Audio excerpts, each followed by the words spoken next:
Hi everyone, welcome back to another video.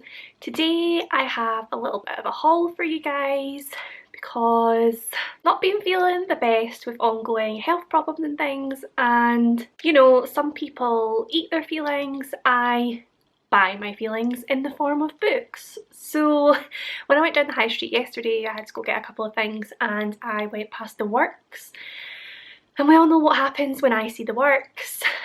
It's splurge time. So I went in and I ended up picking up 9 books. In my defence though, those 9 books came to the total price of £14. So I mean, that's not too shabby. Like if I had gone into Waterstones or something like that, I probably would have got 2 books maximum for the same price. So I'm not really complaining, and at the moment I'm not well most of the time, so all I'm doing is reading. So I needed a bit more reading material, and like I said, I just wanted to cheer myself up as well. So that's what I did, and I have no regret. So yeah, like I said, I got 9 books for the price of £14. Deals on wheels. They are a bit of a mishmash of books. Basically, I must have been in a bit of a weird mood because they're a bit all over the place. I've got like a few from each genre, but again, I'm not complaining. As you will know if you watch my channel, I am quite a mood reader, so I can chop and change the sort of books that I want to read at any time, so it's always good to have a variety to choose from. Without further ado, let's just get into the books that I bought. So the first books I bought were actually a box set. The Works, if you have been before, you'll know they always have quite a lot of box sets and they have them for ridiculous prices. So every time I go in there, I swear I buy a new series, most of which I have not read yet, but I just can't help myself. So the series I bought this time, I just realised the spine of this is really horrible. What the heck is that? I'm not actually sure what the name of this series is. Maybe I should look that up first. Okay, so the first set of books I got were apparently the Modern Tale of Fairy books by Holly Black. So I have never heard of these books in my entire life. I have absolutely no clue what I'm getting myself into here, and I've actually never read any Holly Black at all, but obviously I've heard a lot about the Cruel Prince and that whole series. I have not got around to buying or reading those yet, but I do plan to. But when I saw these on the shelf at the Works by Holly Black, having heard so many good things about her world building and her fantasy books, I had to pick these up, especially because the complete trilogy was £4.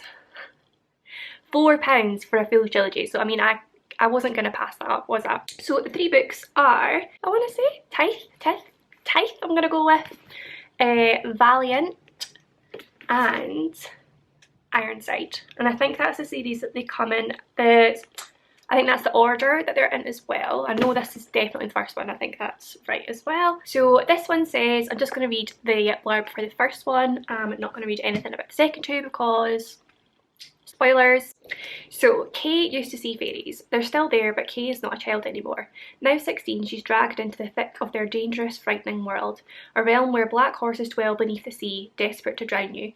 Where the sinister thistle witch divines dark futures, and where beautiful fairy knights are driven to perform acts of brutal depravity for the love of their uncaring queens.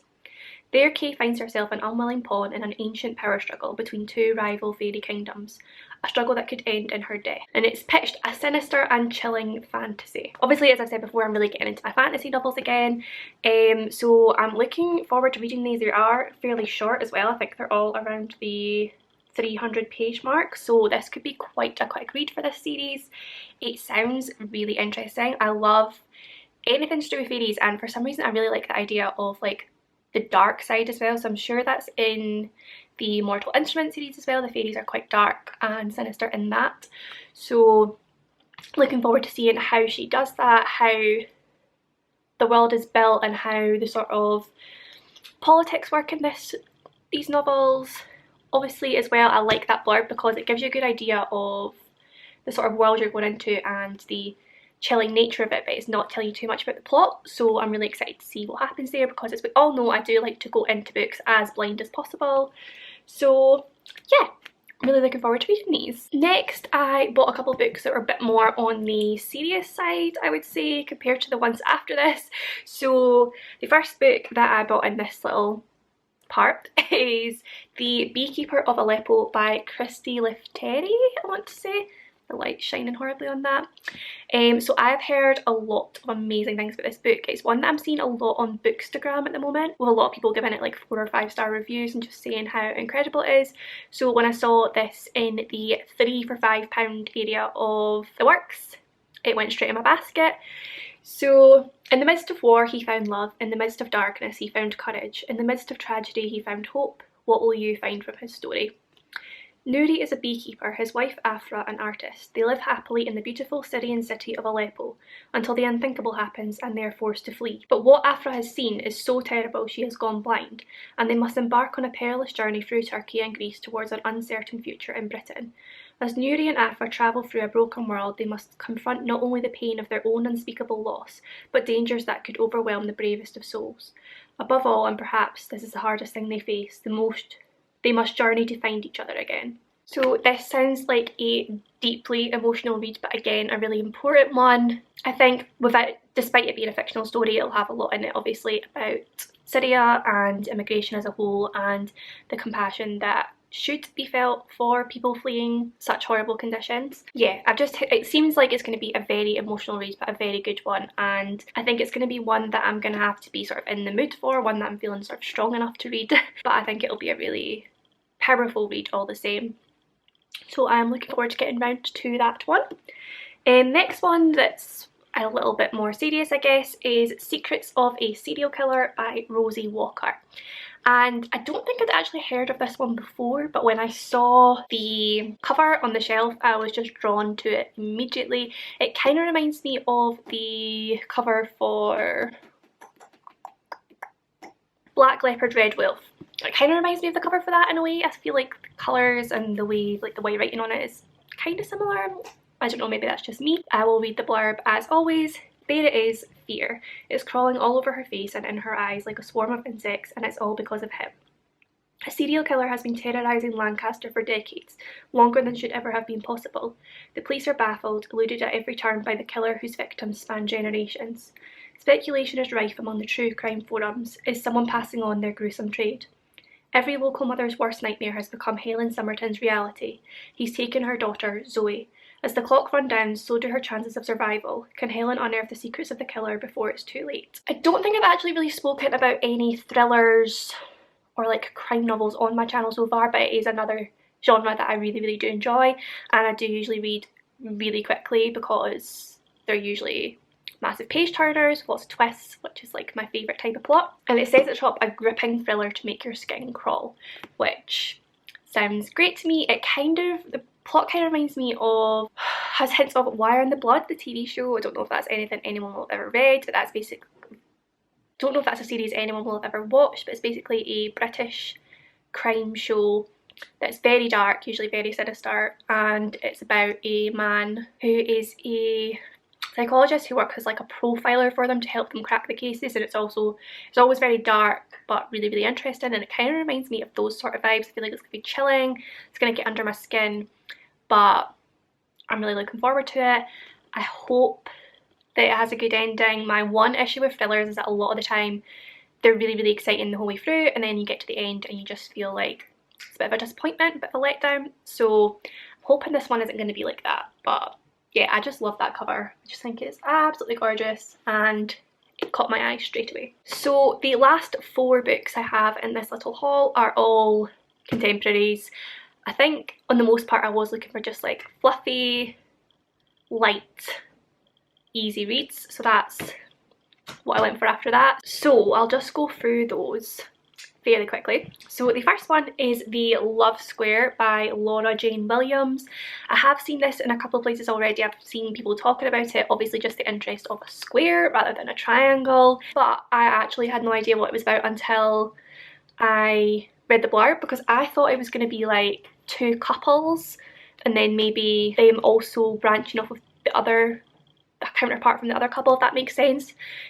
Whereas I think it's actually just one girl who's like dating all 3 of them. So yeah, I don't know why, I thought they were like all going to be connected rather than her just like dating the day guys. But anyway, I'll read the blurb. She's single, but it can still be complicated. Penny Bridge has always been unlucky in love, but a change in circumstances sees her stepping into a new life in a new town, where the last thing she expects is to meet a remarkable man, followed by another, and then another, and all of them want to date her. Penny has to choose between 3, but will any of them be the one? Again, this just sounds like a really good, light, fun read, which sometimes is just all you're reading. Again, I think it'll be a nice quick read, maybe like over 1 or 2 days. And I do just like the idea of a young woman dating, trying out her options. There's nothing wrong with that. She should be able to date multiple people as long as she's not hurting anyone before she makes her decision. One thing I will be watching out for this, because we all know I hate cheating if you've watched my vlog about after. I do hope that she doesn't get too serious with any of them without mentioning to the other ones that there are other ones, if that makes sense. But let's not get too deep. It looks like a nice, light, fluffy romance, and I'm excited to read it. The next book I got was Up Close and Personal by Catherine Freeman. I had never heard of this one before, but I mean, the cover kind of drew me to it. It looks like a nice, interesting, raunchy read. British actor Zach Edwards is the latest heartthrob to hit the red carpets. Hot, talented and rich, he sends women wild, all except one. Close protection officer Kat Parker hasn't got time to play celebrity games. She has one job, to protect Zach from the stalker that seems to be dogging his every move. Zach might get her hot under her very starched collar, but Kat's a professional, and sleeping with Zach is no way part of her remit. I think we can all guess what's going to happen there, but I'm here for it. It sounds interesting, it sounds fun, it sounds sexual, and I'm really looking forward to it. It says here, sizzling chemistry, a page-turning will they won't they romance, and the hottest twist on one of your favourite movies. Now, listening to the blurb, what is this movie they're talking about? For some reason, I really don't know. I mean, could it be The Bodyguard, which I have not seen?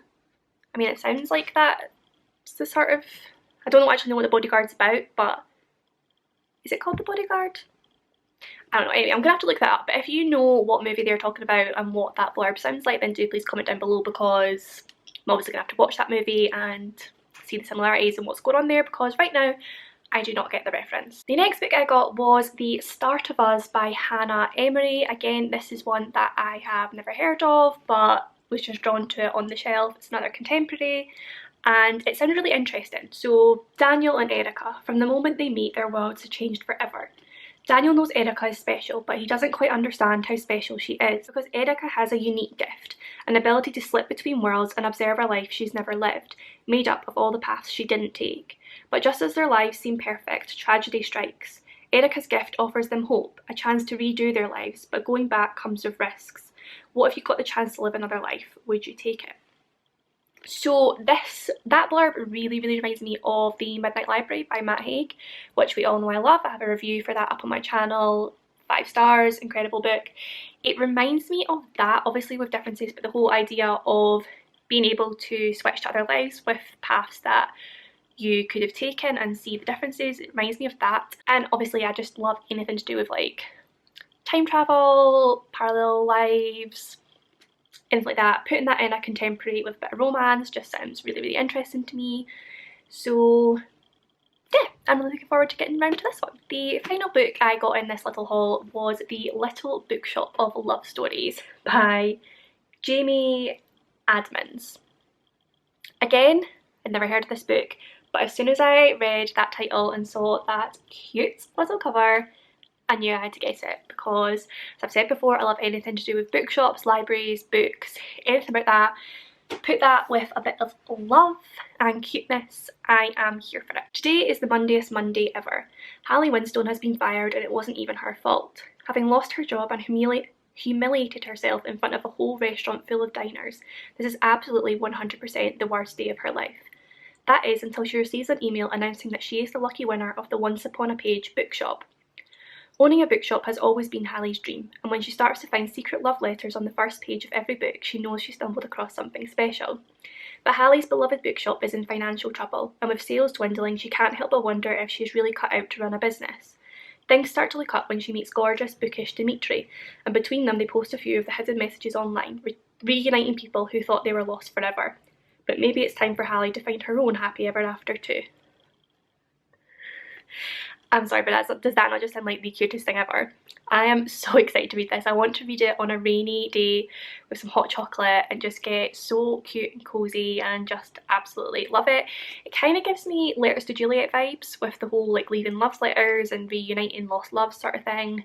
And the fact that it's in a bookshop like on the front page of books kind of reminds me of Dash and Lily, the Netflix series. I have not yet read the book, but I did just read the series and absolutely adored it. It was everything. It was cute, it was Christmassy, it was fun, it was just amazing. So it kind of gives me those vibes as well, just with the like messages left in a bookshop. And yeah, I just think it's going to be a really cutesy, fluffy, fun read, as I've said for all of these contemporaries, but that's what I look for in a contemporary. So yeah. So yeah, that is the 9 books I bought in one day. Obviously, as I said, the Holly Black series was 3 books and came to the price of £4, and then the other 6 books I got were all in the £3 for £5 range.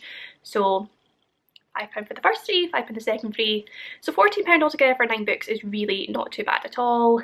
And as I said, I'm really excited to get around to all of them. They all sound really interesting to me, so no regrets.